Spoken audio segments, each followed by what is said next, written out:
Halo Ibu dosen dan teman-teman semua, perkenalkan nama saya Wira Putri Kasizega, kelas A, Prodi PAUD, semester 3 dengan NIM 15/2023 0103/018.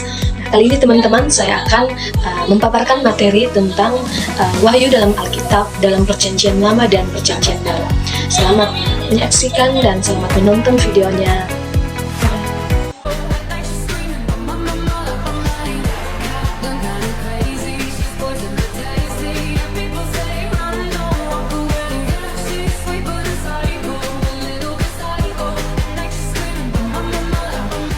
Oke teman-teman, langsung saja kita bahas untuk seperti apa wahyu dalam Alkitab dalam Perjanjian Lama dan Perjanjian Baru itu. Ya, dalam konteks Alkitab teman-teman, merujuk pada cara Allah menyatakan dirinya kepada umat manusia, hal ini dapat dibagi dalam dua kategori besar, yaitu wahyu umum dan wahyu khusus. Wahyu umum adalah kenyataan Allah yang tersedia untuk semua orang melalui ciptaan dan hukum moral, sementara wahyu khusus adalah penyataan Allah yang lebih spesifik dan langsung, seringkali melalui nabi-nabi atau pribadi-pribadi tertentu dan berhubungan dengan rencana dan keselamatannya.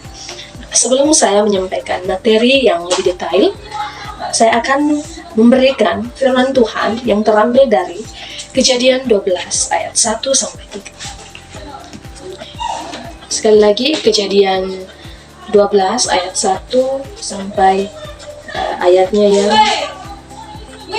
ke-8. Nah, teman-teman, beginilah firman Tuhan. Berfirmanlah Tuhan kepada Abraham, "Pergilah dari negerimu dan dari sanak saudaramu dan dari rumah bapamu ini ke negeri yang akan kutunjukkan kepadamu. Aku akan membuat engkau menjadi bangsa yang besar dan memberkati engkau serta membuat namamu masyhur dan engkau akan menjadi berkat. Aku akan memberkati orang-orang yang memberkati engkau dan mengutuk orang-orang yang mengutuk engkau, dan olehmu semua kaum di muka bumi akan mendapat berkat." Lalu pergilah Abram yang seperti difirmankan Tuhan kepadanya, dan Lot pun ikut bersama-sama dengan dia. Abram berumur 75 tahun ketika ia berangkat dari Haran.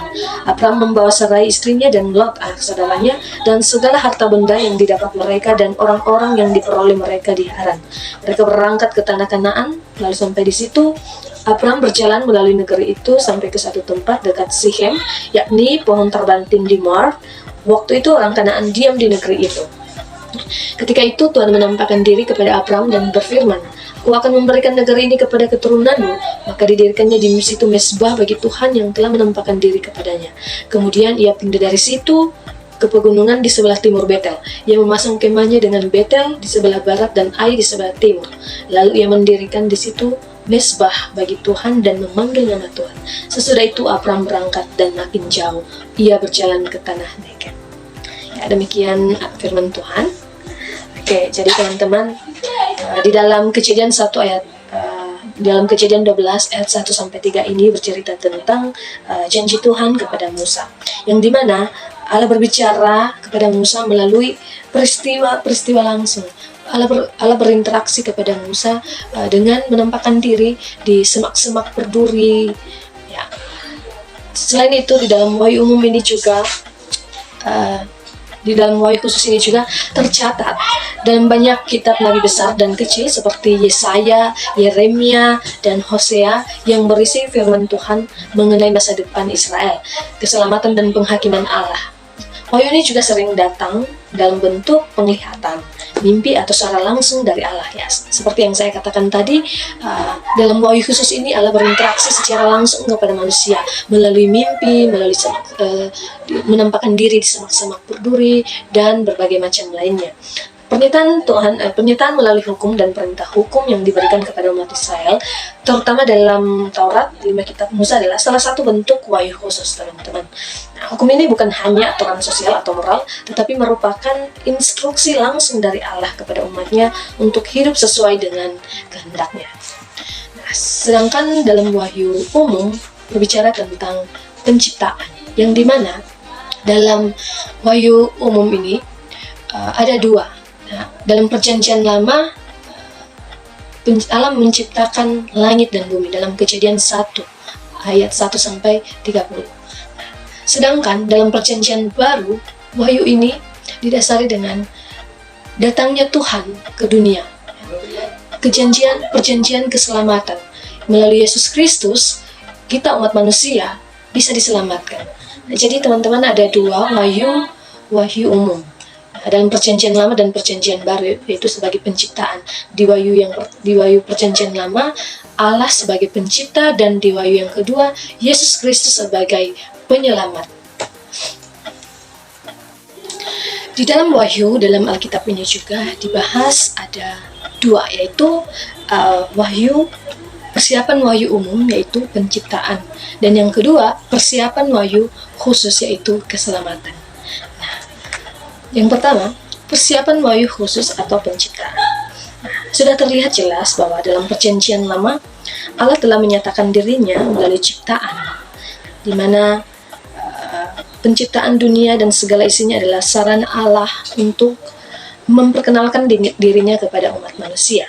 Melalui ciptaannya, manusia bisa mengenal Allah dan merasakan akan kebesarannya. Sedangkan dalam wahyu khusus ini, dalam persiapan wahyu khusus yaitu keselamatan, selain wahyu yang bersifat umum melalui ciptaan, ada juga wahyu khusus yang mempersiapkan umat manusia untuk menerima Yesus, untuk menerima keselamatan. Dalam perjanjian lama, Allah menyatakan rencana keselamatannya melalui perjanjian-perjanjian dengan umat Israel, serta melalui nabi-nabi yang menubuatkan kedatangan Mesias yang akan membawa keselamatan bagi seluruh umat manusia. Siapakah yang akan membawa keselamatan itu? Yaitu Yesus Kristus. Dalam Matius 1 ayat 1-30 berbicara tentang kedatangan Yesus Kristus di dunia, di mana Yesus Kristus adalah salah satu penyelamat kita, penyelamat umat manusia yang melakukan dosa. Perjanjian keselamatan yang telah dijanjikan Tuhan dalam perjanjian lama dan berwujud di perjanjian baru, yaitu melalui Yesus Kristus, seperti janji-janji Tuhan yang sudah dijanjikannya bahwa Ia akan menebus umat manusia, menolong umat manusia, menyelamatkan umat manusia dengan menghadirkan Yesus Kristus ke dalam dunia.